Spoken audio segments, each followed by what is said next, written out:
1 year దాటాక పిల్లల్లో సర్వసాధారణంగా కనిపించే అతిపెద్ద సమస్య వాంతులు విరోచనాలు.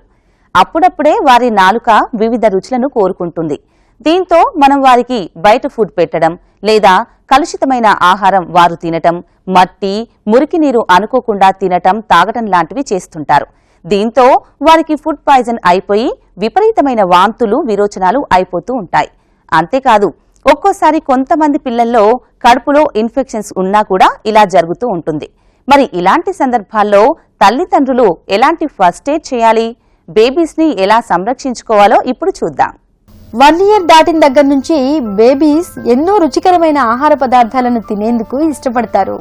ఇక వెజిటేరియన్, నాన్ వెజిటేరియన్స్ కూడా వారికి పెట్టమని డాక్టర్స్ రెఫర్ చేస్తూ ఉంటారు. ఇలాంటప్పుడే తల్లిదండ్రులు అత్యంత జాగ్రత్త పడాల్సిన అవసరం ఉంది. బయటికి వారిని తీసుకెళ్లినప్పుడు అక్కడ కలుషితమైన ఆహారం తినడం లేదా కలుషితమైన నీరు తాగడం వల్ల వారికి ఫుడ్ పాయిజనింగ్ అయ్యే ఛాన్సెస్ ఎక్కువగా ఉంటాయి. కొంతమంది పిల్లలు దీన్ని తట్టుకోలేరు. దీనివల్ల వారికి ఫ్రీక్వెంట్ గా వాంతులు, విరేచనాలు అవుతూ ఉంటాయి. ఫుడ్ పాయిజనింగ్ సాధారణంగా జరిగే అవకాశం ఉన్న ఫుడ్ విషయానికి వస్తే గ్రీన్ లీఫీ వెజిటబుల్స్, ఈ స్ప్రౌట్స్ అంటాం, వాటిల్లో కంటామినేషన్ అయ్యే అవకాశం ఉంటుంది. తర్వాత అంటే మన నాన్ వెజిటేరియన్ ఫుడ్ అంటే ఎగ్స్ కానీ ఫిష్ కానీ కంటామినేట్ అవ్వడం, అలాగే మిల్క్ ప్రొడక్ట్స్ అంటే కోవా కానీ స్వీట్స్ కానీ ఇవి కంటామినేట్ అవుతాయి. కామన్ కారణం ఏం చెప్తామంటే ఫుడ్లో హైజీన్ మెయింటైన్ చేయకపోవడం, అంటే ఫుడ్ చేసే ముందు చేతులు కడుక్కోవడం, ఫుడ్ ఆర్టికల్స్ని శుభ్రపరచడం అవి సరిగ్గా కాకపోతే కంటామినేషన్ అవకాశం ఉంటుంది. మన ఆహారాన్ని మంచిగా కుక్ చేస్తే ఆ కుక్ చేసినప్పుడు ఈ బ్యాక్టీరియా అవన్నీ చనిపోయి మనకి ఫుడ్ పాయిజనింగ్ అయ్యే అవకాశం తక్కువ ఉంటుంది. ఫుడ్ పాయిజనింగ్ లక్షణాలు అంటే కామన్గా ఈ కడుపు నొప్పి రావడం, వాంతులు, విరోచనాలు అవ్వడం అవుతుంది.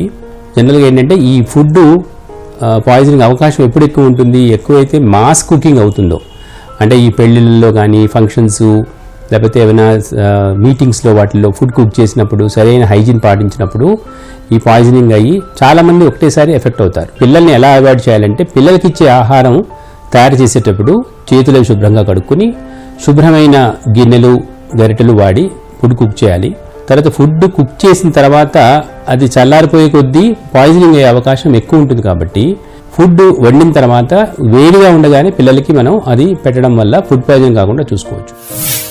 చిన్నప్పటి నుంచి బేబీస్ కి పడే ఆహారం ఏంటి, ఏది తింటే బేబీస్ ఇరిటేట్ అవుతున్నారు అనేది పేరెంట్స్ గా మనమే గమనించాలి.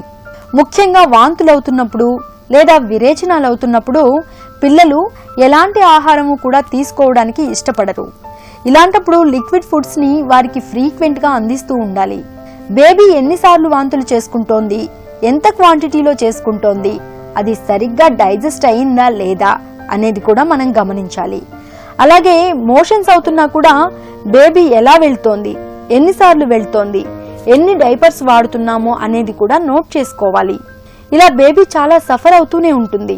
ఇలాంటప్పుడే అవసరమైన ఫస్ట్ ఎయిడ్ ని చేస్తూనే డాక్టర్ దగ్గరికి తీసుకెళ్లాలి. పిల్లలకి వాంతులు, విరోచనాలు అవ్వడానికి ఫుడ్ పాయిజనింగ్ ఒకటే కాకుండా గ్యాస్ట్రోఎంటరైటిస్ అంటాం, అంటే సరిగ్గా ఈ సమ్మర్ మంత్స్లో దాంట్లో వస్తూ ఉంటుంది.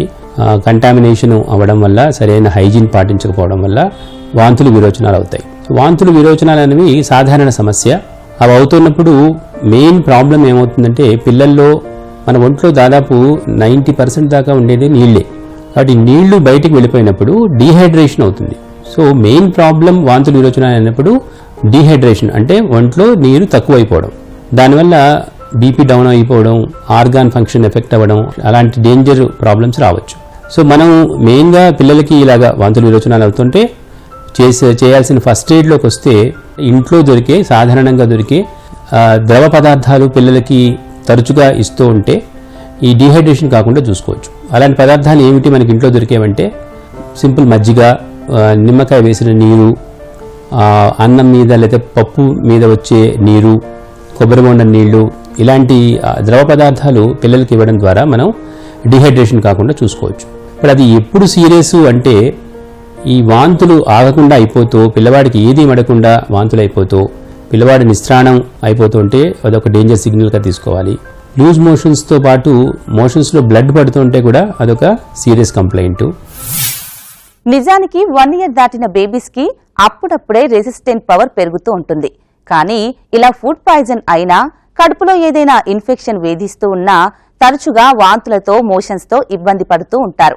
ఇలాంటప్పుడు వారిలో ఈ రెసిస్టెంట్ పవర్ తగ్గిపోతూ ఉంటుంది.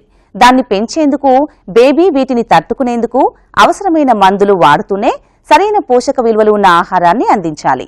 బేబీస్ కి తరచుగా వాంతులు, మోషన్స్ అవుతూ ఉంటే బాడీ అంతా డీహైడ్రేట్ అయిపోయి డయేరియా వచ్చే అవకాశం పుష్కలంగా ఉంటుంది. ఇలాంటప్పుడు ఓఆర్ఎస్, ఓరల్ రీహైడ్రేషన్ సాల్ట్స్ ని అందించాలి. ఎక్కువగా లిక్విడ్ ఐటమ్స్ అంటే ద్రవ పదార్థాలని ఇస్తూ ఉండాలి. ఫ్రూట్ జ్యూసెస్, కొబ్బరి నీళ్లు, పాలు, బార్లీ ఇలాంటివి ఎక్కువగా ఇస్తూ ఉండాలి. తల్లిపాలు ఇంకా అలవాటుంటే మాత్రం తప్పకుండా పట్టించాలి. అప్పుడే వారు ఈ సమస్యను అధిగమించే అవకాశం ఉంటుంది. సో ఇలాగా పిల్లల్లో వాంతులు, విరోచనాల ఈ డిహైడ్రేషన్ అయిపోతుంటే మనం ఇంట్లో దొరికే ఫ్లూయిడ్స్ కాకుండా మనకి ఓఆర్ఎస్ అని దొరుకుతుంది. అంటే ఓఆర్ఎస్ అంటే ఓరల్ రీహైడ్రేషన్ సొల్యూషన్ అంటారు, లేకపోతే ఎలక్ట్రోలైట్ సొల్యూషన్ అంటారు. ఇవి ప్యాకెట్స్ దొరుకుతాయి మనకి. ఈ ప్యాకెట్స్ ఒక పెద్ద ప్యాకెట్ 1 లీటర్ నీళ్ళలో కలుపుకోవాలి. కొన్ని చిన్న ప్యాకెట్లు దొరుకుతాయి, అవేమో 200 ml అంటే ½ లీటర్ నీళ్ళలో కలుపుకోవచ్చు. ఆ కలిపిన నీళ్లు మనం 24 గంటల వరకు రూమ్ టెంపరేచర్లో స్టోరేజ్ చేసి పెట్టుకోవచ్చు. ఈ నీళ్లు పిల్లలకి చెంచాతో కొద్ది కొద్దిగా ఇవ్వాలి. ఎంత ఇవ్వాలి అన్నప్పుడు వయసు బట్టి ఉంటుంది. 2 సంవత్సరాల లోపు పిల్లలుంటే వాళ్ళకి 50 to 100 ml ఈ ఓఆర్ఎస్ నీళ్లు ఆఫ్టర్ ఈచ్ లూజ్ స్టూల్ అంటారు. అదే 2 సంవత్సరాలు పైబడి 10 సంవత్సరాల్లో పిల్లల్లో 100 to 200 ml ఓఆర్ఎస్ ద్రావణం ఇవ్వచ్చు. 10 సంవత్సరాల కన్నా పైబడ్డ పిల్లల్లో వాళ్ళు ఎంత తాగగలిగితే అంత ఓఆర్ఎస్ ద్రావణం ఇవ్వచ్చు. ఇలా ఇవ్వడం వల్ల, ఆ క్వాంటిటీ స్పెసిఫిక్గా ఇవ్వడం వల్ల మనం డీహైడ్రేషన్ కాకుండా చూసుకోవచ్చు. ఎందుకంటే డీహైడ్రేషనే వాంతులు, విరోచనాలు అయినప్పుడు మెయిన్ ప్రాబ్లము.